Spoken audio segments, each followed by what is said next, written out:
Hello दोस्तों, आप सभी लोगों को स्वागत करता हूँ टेक वेब का एक नया एपिसोड वीडियो में। इस वीडियो में हम लोग ये वाला जो पेट्रोनिक्स से माउस है मैंने खरीदा हूँ लगभग 4 या 5 महीना पहले। तो इसके साथ मेरा क्या एक्सपीरियंस रहा है और आप लोगों के लिए है या फिर नहीं, वो सब कुछ हम इस वीडियो में डिस्कस करने वाले हैं। तो चलिए इंट्रो को रोल आउट करते हैं।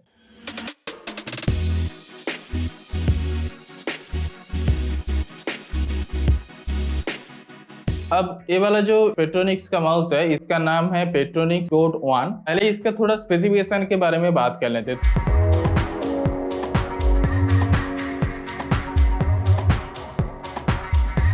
इसमें आप लोग को 5.3 इनबिल्ट ब्लूटूथ मिलता है, जिससे आप लोग कोई भी ब्लूटूथ वाला डिवाइस से कनेक्ट कर सकते हैं। ब्रांड के हिसाब से आप लोग 5.3 से 3 डिवाइस को पेयर कर सकते हैं एक साथ। और अगर आप लोग सोच रहे हैं कि आपकी जो डिवाइस है उसमें ब्लूटूथ नहीं है, मतलब आपकी जो डेस्कटॉप है या फिर आपके जो पूरा लैपटॉप है उसका ब्लूटूथ खराब हो चुका है या फिर उसमें कोई भी ब्लूटूथ नहीं है, तो इसके साथ आप लोगों को एक 2.4 गीगाहर्ट्ज का एक ब्लूटूथ रिसीवर भी मिलता है। मतलब इसमें 2.4 गीगाहर्ट्ज सपोर्टेड है और इससे आप लोग यूज करके आप इस माउस को चला सकते हैं। तो देखा जाए तो इसमें आप लोग को 2 ब्लूटूथ देखने को मिल रहा है, मतलब एक जहाँ पे आप लोगों को ये मॉड्यूल यूज नहीं करना पड़ेगा और दूसरा जहाँ पे आप लोगों को ये मॉड्यूल यूज करना पड़ेगा। उसी के साथ अगर हम लोग इसका पूरा स्ट्रक्चर देखें तो टॉप से आप लोगों को देखने को मिलेगा नॉर्मली जैसा रहता है 3 बटन से, और साइड में 2 बटन से। 3 बटन, एक है राइट क्लिक, लेफ्ट क्लिक, एक DPI चेंज करने के लिए, और यहाँ पे फॉरवर्ड बैकवर्ड का बटन दिया गया है, और मिडिल में स्क्रॉल व्हील है एज एक्सपेक्टेड।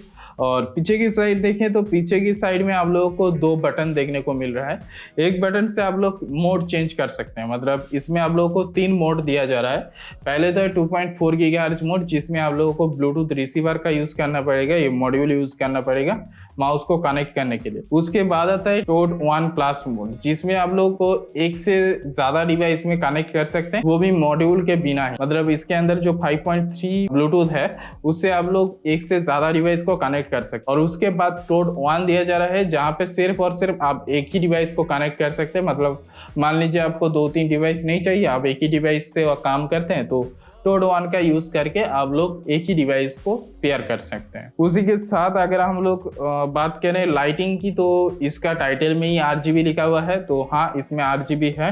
आपको फ्रंट साइड में एक छोटा सा व्हाइट कलर का बॉर्डर दिया जा रहा है और मिडिल में पेट्रोनिक्स का लोगो है, तो यहाँ पे आप लोगों को RGB देखने को मिलता है। और इसी के साथ फ्रंट साइड में आप लोगों को टाइप सी पोर्ट दिया जा रहा है, जहाँ से आप लोग इसको चार्ज कर सकते हैं। लेकिन बहुत ही बुरी बात है कि इससे आप लोग वायरली इसको कनेक्ट नहीं कर सकते। मुझे भी लगा था शायद ये वायरली कनेक्ट हो जाएगा, लेकिन नहीं, सिर्फ और सिर्फ ये चार्जिंग करता है। और इसी के साथ आप लोगों को इसके अंदर एक 300 milliampere hour लिथियम बैटरी दिया जा रहा है। आप लोग सोच रहे होंगे बहुत ही कम है, लेकिन नहीं, ब्रांड के हिसाब से 9 आवर्स तक ये बैटरी बैकअप दे सकता है। और हम लोगों ने एक चीज छोड़ दिया, वो है कि इसमें और एक बटन है पीछे की साइड, जिससे आप लोग माउस को ऑन ऑफ कर सकते हैं, और चाहे तो आप लोग RGB को ऑन भी कर सकते हैं।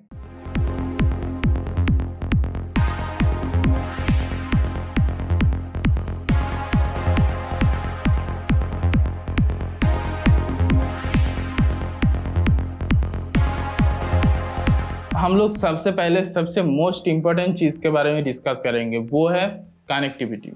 मैं कनेक्टिविटी इसका अच्छा कहूँगा, लेकिन एक वजह से मैं इसको बेस्ट नहीं कहूँगा। दोस्तों, अब मैं आप लोगों को थोड़ा सा समझाने की कोशिश करता हूँ आखिरकार इसका कनेक्शन की प्रॉब्लम क्या है। मैं पहले आप लोगों को कन्फर्मेशन दे देता हूँ। तो यहाँ पे अगर आप लोग देखेंगे, मैं थोड़ा जूम करके आप लोगों को दिखाता हूँ। तो यहाँ पे मेरा माउस इसके साथ कनेक्ट हुआ है और माउस अच्छे से काम कर रहा है। ठीक है, माउस अच्छे से काम कर रहा है, सब कुछ बढ़िया है। अब मैं लैपटॉप को शट डाउन करता हूँ और फिर आप लोगों को थोड़ा सा दिखाता हूँ। मैं जल्दी से जल्दी शट डाउन कर लेता हूँ, उसके बाद फिर से टर्न ऑन करेंगे।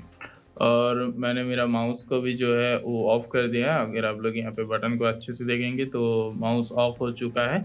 अब मैं लैपटॉप को ऑन करता हूँ, तो ऑन हो रहा है, मैं तब तक इसको ऑन कर लेता हूँ। नॉर्मल ऑन ही करते हैं। ऑलराइट, ऑन हो चुका है, हम लोग देख सकते हैं इसका लाइट ब्लिंक हो रहा है, मतलब माउस ऑन है। ओके, ऑन हो चुका है। तो अभी देख लीजिए, मेरा जो ये माउस है, माउस ऑन हुआ है। मतलब कोई भी अगर ब्लूटूथ माउस होगा तो वो ऑटोमेटिक कनेक्ट हो जाएगा। जब भी डिवाइस ऑन होगा तो वो ऑटोमेटिकली कनेक्ट हो जाएगा। लेकिन अभी भी ये माउस ऑन नहीं हुआ है। आप देख सकते हैं इसका ब्लू लाइट ब्लिंक हो रहा है। और अगर आप लोग इसका नोटिफिकेशन पैनल में, थोड़ा नोटिफिकेशन पैनल आप लोग को दिखा रहा हूँ, तो अभी देखिए, जूम करके थोड़ा दिखाऊँ तो देखिए यहाँ पे टोड वन नामक एक डिवाइस फीचर किया जा रहा है, मतलब फाउंड हुआ है। और सॉरी, ब्लूटूथ ऑफ कर दिया गलती से। और मैं अगर ब्लूटूथ सेक्शन में जाऊँ तो यहाँ पे टोड वन है, ऑलरेडी टोड वन है। सो मैं इसके ऊपर डबल क्लिक कर रहा हूँ, मतलब क्लिक कर रहा हूँ ऑब्वियसली कनेक्ट करने के लिए, लेकिन कनेक्ट नहीं हो रहा है, अभी भी कनेक्ट नहीं हो रहा है, ठीक है। लेकिन अब थोड़ा सा नीचे देखिए और एक टोड वन है, मतलब ये टोड वन है लेकिन और एक टोड वन आ चुका है। जो टोड वन यही माउस है। मैं अगर इसको कनेक्ट कर देता हूँ, आप लोग देखते रहिएगा, माउस मैं आप लोगों के सामने रखता हूँ। अब लोग देखिए, नया जो टोड वन आया है उससे मैं कनेक्ट कर रहा हूँ। न्यू डिवाइस टोड वन कनेक्टिंग, देखिए कनेक्ट हो चुका है। अब देखिए माउस फंक्शनल हो चुका है, उस समय फंक्शनल नहीं था। लेकिन प्रॉब्लम यहाँ पे यही आता है कि ये जो टोड वन है ये मेरा सेटिंग्स में रहेगा। मैं अगर मोड सेटिंग्स में देखा तो देखिए दो टोड वन रहेगा, ये टोड वन और ये टोड वन दोनों, वो आप लोग नहीं देख पा रहे होंगे। आप लोग देखिए यहाँ पे दो टोड वन है, ये वाला पहला टोड वन जो कि मैंने शट डाउन पहले से था, आप शट डाउन के बाद हुआ था। अब मैं और एक बार शट डाउन करके और एक चीज़ आप लोगों को दिखाना चाहता हूँ। याद रखिएगा कि ये वाला जो माउस है, ये अभी जो हम लोगों ने किया वो है शट डाउन के बाद, जब हम लोगों ने लैपटॉप टर्न ऑन कर रहे थे, लैपटॉप फुल्ली ऑन होने से पहले ही हम लोगों ने माउस ऑन कर दिया है, इसीलिए ऐसा हुआ है। दो टोड ऑन आ चुका है। अब मैं थोड़ा सा लैपटॉप को और एक बार शट डाउन करता हूँ और फिर से टर्न ऑन करता हूँ। अभी हम लोग इस माउस को ऑफ कर देते हैं, अभी देखते रहिए रिस्टार्ट हो जाएगा। अब देख सकते हैं अभी ये तो ऑन हो चुका है। मैं यहाँ पे पासवर्ड देके इसको ऑन कर लिया हूँ। अभी मैं माउस को ऑन करने वाला हूँ। अगर मैं फोकस करूँ माउस के ऊपर तो स्विच है, इसको ऑन करते हैं। ऑन हुआ है और देखिए कनेक्ट हो चुका है। अभी मैं अगर आप लोगों को ब्लूटूथ में देखा, ये कोई भी कार्ड नहीं है, आप लोग का टाइम भी देख सकते हैं, सेम टाइम में शूट हो रहा है। सो थोड़ा सा ब्लूटूथ के ऊपर जूम ऑन करें तो देखिए हमारा टोड वन में कनेक्ट हो चुका है। और पिछले वाला जो टोड वन था, वो जो हम लोगों ने प्रॉब्लम दिखाई था ना, दो टोड वन, वो दो ही टोड वन रहेगा। अब इसको हम लोगों को रिमूव करना पड़ेगा। इस बार जो हुआ, इस बार हम लोगों ने जो मेरा लैपटॉप है इसको मैंने पहले टर्न ऑन किया, उसके बाद मेरा माउस को टर्न ऑन किया। इसकी वजह से माउस ने डायरेक्टली लैपटॉप के साथ कनेक्ट कर लिया, मतलब मेरा माउस ने लास्ट जो डिवाइस के साथ कनेक्शन बिठाया था उसके साथ फिर से कनेक्ट कर लिया। लेकिन यही चीज़ अगर हम लोगों ने लास्ट डिवाइस को पहले टर्न ऑन करने के बजाय माउस को पहले टर्न ऑन कर देते, उसके बाद जो लास्ट डिवाइस इसके साथ कनेक्ट हुआ था उसको टर्न ऑन करते, तब वो कनेक्ट नहीं होता है, हम लोगों को मैनुअली कनेक्ट पड़ता है। ये प्रॉब्लमेटिक है, ये पहले बार बहुत प्रॉब्लम देता है, उसके बाद थोड़ा सा आदत हो जाता है। अब ये ज़्यादा प्रॉब्लम क्यों देता है, क्योंकि हमारा जो ये माउस है, अब मैं इसको प्रॉब्लमेटिक क्यों कह रहा हूँ, क्योंकि हमारा जो ये माउस है ना, ये ऑटोमेटिकली ऑफ हो जाता है। मूवमेंट नहीं होगा तो ऑफ हो जाएगा, या फिर कोई भी डिवाइस के साथ पेयर नहीं रहेगा तो ऑफ हो जाएगा ऑटोमेटिकली। और उसको ऑन करने के लिए सिंपली आप लोगों को क्लिक करना पड़ता है, कोई भी ये 6 बटनों में से कोई भी एक बटन क्लिक कर देंगे तो ऑन हो जाता है। अब यहाँ पे दिक्कत की बात तब आ जाती है जब हम लोग माउस ऑफ तो हो चुका है लेकिन हमारे लैपटॉप भी ऑफ हो गया। अब हम लोग लैपटॉप ऑन कर रहे हैं और उस समय गलती से हम लोगों ने माउस को ऑन कर दिया, मतलब क्लिक कर दिया हूँ, ऑटोमेटिकली ऑफ हो चुका था तो क्लिक करते ही वो ऑन हो जाता है। अब गलती से हम लोगों ने लैपटॉप ऑन होने से पहले ही हम लोगों ने माउस को ऑन कर दिया तो वहाँ पे दिक्कत हो जाता है, माउस काम नहीं करता। अगर एक कंप्यूटर के साथ होता तो बहुत ही बुरी बात होता है, क्योंकि कंप्यूटर में ऑब्वियसली आप लोगों को लैपटॉप की तरह ये जो एक्सटर्नल माउस पैड होता है लैपटॉप में, वो पैड आप लोगों को कंप्यूटर में नहीं देखने को मिलता, तो वो बहुत बुरी बात हो जाता है। तो ये कि ये कनेक्शन बहुत प्रॉब्लमेटिक चीज़ है।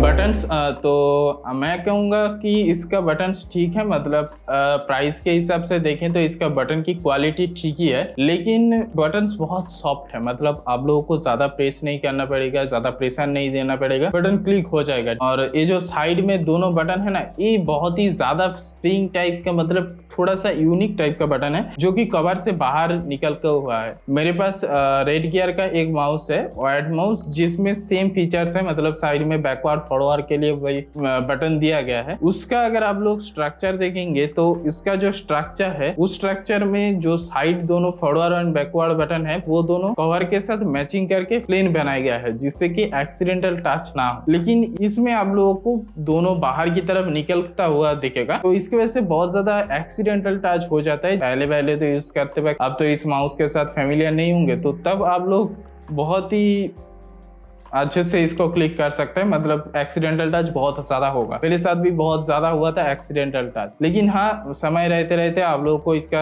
आदत हो जाएगा, तब आप लोग एक्सीडेंटल टच 99% हटा देंगे, लेकिन थोड़ा बहुत हो जाएगा। अगर हम लोग DPI बटन की बात करें जो कि मिडिल में है, तो इसमें आप लोग को 3 DPI दिया जा रहा है, 800, 1200 एंड 1600, और आप इस बटन से उन तीनों में से कोई भी एक DPI चला सकते हैं। लेकिन मैं अगर मेरा पर्सनल एक्सपीरियंस बताऊं तो 800 से 1200 जब आपकी DPI स्विच होता है तो तब लगता है हाँ DPI स्विच हुआ है, क्योंकि माउस अचानक से फास्ट हो जाता है। लेकिन 1200 से जब 1600 जाता है वहाँ पे उतना ज़्यादा फील नहीं होता है। और मिडिल में जो स्क्रोल व्हील है, ये स्क्रोल व्हील थोड़ा सा स्मूथ टाइप का है। अगर आप लोग वो वाला स्क्रोल व्हील पसंद करते हैं जो कि थोड़ा रुक के चलता है, मतलब आप लोग अगर स्क्रोल व्हील करेंगे तो आप लोगों को फील आएगा कि हाँ स्क्रोल व्हील रोटेट हो रहा है, लेकिन इसमें वो फील्स नहीं आता है। आप लोग जब गेम खेलते हैं तो गान जब स्विच करना पड़ता है तब आप लोगों को स्क्रोल व्हील काम में आता है। तो स्क्रोल व्हील जब थोड़ा रुक के चलता है अटक के, तब गान स्विच करना में बहुत ज़्यादा इजी होता है। लेकिन इसका स्क्रोल व्हील बहुत ही स्मूथली चलता है, तो आप लोग चाहते हैं कि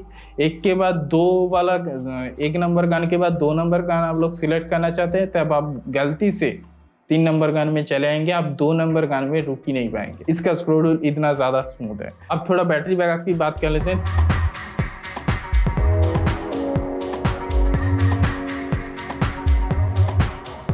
300 milliampere. कब दिया गया है, और मैंने बताया था कि कंपनी ने 9 आवर की कैंप किया है, लेकिन मैंने जब इसका बैटरी बैकअप टेस्ट किया हूँ तब मुझे हाईएस्ट टेस्ट का बैटरी बैकअप 2 हफ्ते तक मिला था, उससे भी ज़्यादा मिलता है। लेकिन मैंने 2 हफ्ते बाद उसको नोटिस कर लिया हूँ कि मेरा बैटरी 30% अब रह गया है, तो वैसे ही 2 हफ्ते से ज़्यादा आप लोगों को बैटरी बैकअप मिल जाएगा। इसमें भी एक कंडीशन है कि आप लोगों को जो 8GB वाला मोड है ना, ये ज़्यादा यूज़ नहीं करना चाहिए। जितना कम आप 8GB वाला मोड यूज़ करेंगे उतना ज़्यादा आप लोगों की बैटरी चलेगा। मैं ज़्यादातर नॉन 8GB यूज़ करता हूँ, जिससे मेरा बैटरी बैकअप 2 हफ्तों तक आराम से चल जाता है। और मैं अगर ज़्यादा यूज़ करता हूँ तो एक हफ्ते से ज़्यादा टिक नहीं पाता है। लेकिन हाँ, इसमें आप लोगों को Type-C चार्जर दिया गया है जो कि बहुत ही फायदेमंद है, और एप्पल की तरह नीचे भी नहीं है, साइड में है, फ्रंट साइड में है। सो आप लोग इससे साथ वायर कनेक्ट करके डायरेक्ट लैपटॉप या फिर डेस्कटॉप जिसके साथ भी आप माउस कनेक्ट करेंगे रहेंगे, उसके साथ आप लोग वायर से कनेक्ट कर देंगे, चार्ज भी होता रहेगा, माउस चलता भी रहेगा। लेकिन यहाँ पे एक डाउन साइड आता है कि हम जब इसको वायर से कनेक्ट करेंगे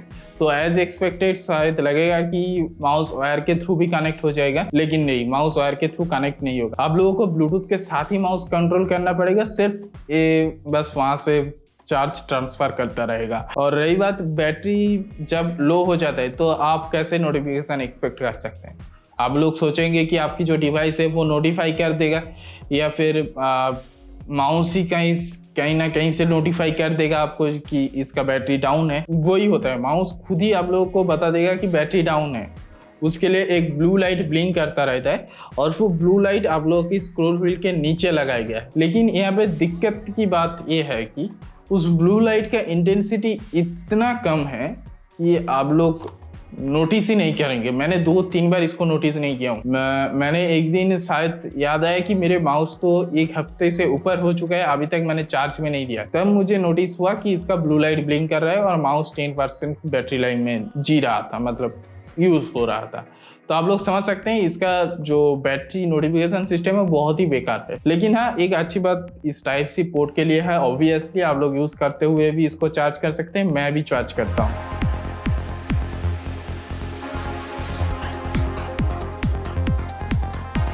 और इसी के साथ अगर आप लोग इसके साथ कोई सॉफ्टवेयर या फिर ड्राइवर की एक्सपेक्ट कर रहे हैं जिससे आप लोग इस माउस को कंट्रोल कर सकते हैं, जैसे कि मेरा ये जो रेड गियर वाला माउस है वो उसको कंट्रोल मैं कर सकता हूँ, RGB DPI सब कुछ, इसके साथ वो नहीं। तो अब एंडिंग की बात करते हैं, किसको लेना चाहिए, क्यों लेना चाहिए। स्पेशली मैंने क्यों लिया हूँ, क्योंकि मेरे पास एक लॉजिटेक का अच्छा माउस है।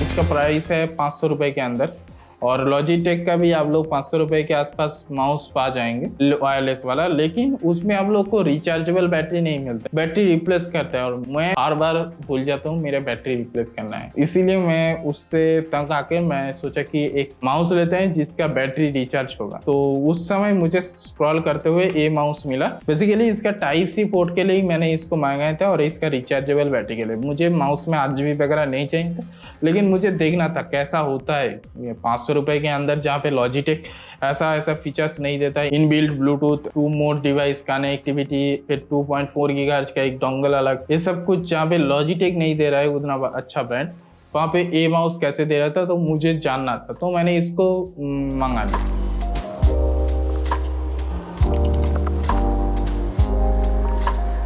इनको लेना चाहिए तो पहले ही मैं बता देता हूँ, जो लोग गेमिंग करते हैं उन लोगों के लिए ए माउस एकदम नहीं है, क्योंकि इसमें ना तो आप लोग DPI अच्छे से सेट कर सकते हैं, ना तो आप लोग गान चेंज कर सकते हैं, और साइड में ये जो बटन है ना, ये एक्सीडेंटल टच हो जाता है। तो आप लोग अगर कोई फंक्शन इसमें ऐड कर देंगे तो वो एग्जीक्यूट हो जाएगा। तो गेमर लोग आप लोग साइड में हट जाइए। अब बचते हैं वो लोग जो लोगों को एक रिचार्जेबल बैटरी वाला माउस चाहिए, या फिर एक नॉर्मल लो प्राइस में माउस चाहिए जो कि थोड़ा बड़ा साइज का भी हो। तो उन लोगों के लिए मैं ये माउस आराम से रिकमेंड कर सकता हूँ, आप लोग इसको आराम से यूज कर सकते हैं। अभी तक मुझे इस माउस में ज़्यादा दिक्कत नहीं देखने को मिला, लेकिन हाँ, ये वाला जो मैंने दिक्कत बताई ये आप लोगों को पहले से ही लगने लगे, कोई बाद में दिक्कत। और एक बात, इसके साथ आप लोगों को Type-C वाला जो चार्जिंग जैक है वो मिलेगा, USB A to C वाला, वो मेरे पास भी था, मैंने मतलब पैकेट में ही आया, लेकिन बात है कि वो एक हफ्ते बाद ही खराब हो गया, वो चार्ज ही नहीं कर रहा था। तो फिर मुझे उसको हो गया टाटा बाय बाय। तो वैसा ही है, मतलब इसके साथ जो केबल देगा वो एकदम बेकार क्वालिटी का है, लेकिन माउस का क्वालिटी बहुत ही अच्छा है। लेकिन हाँ, अगर आप लोग कंपेयर करेंगे कि लॉजिटेक की बिल्ड क्वालिटी और इसकी बिल्ड क्वालिटी, ऑब्वियसली लॉजिटेक का बिल्ड क्वालिटी बहुत ही अच्छा। तो आई होप आप लोगों को समझ में आ चुका होगा ये माउस आप लोगों के लिए है या फिर नहीं। अगर आप लोग इस माउस को लेना चाहते हैं तो डिस्क्रिप्शन में लिंक है, आप वहां से खरीद सकते हैं। और उसी के साथ आज के लिए बस इतना ही रखते हैं, मिलते हैं अगले वीडियो में।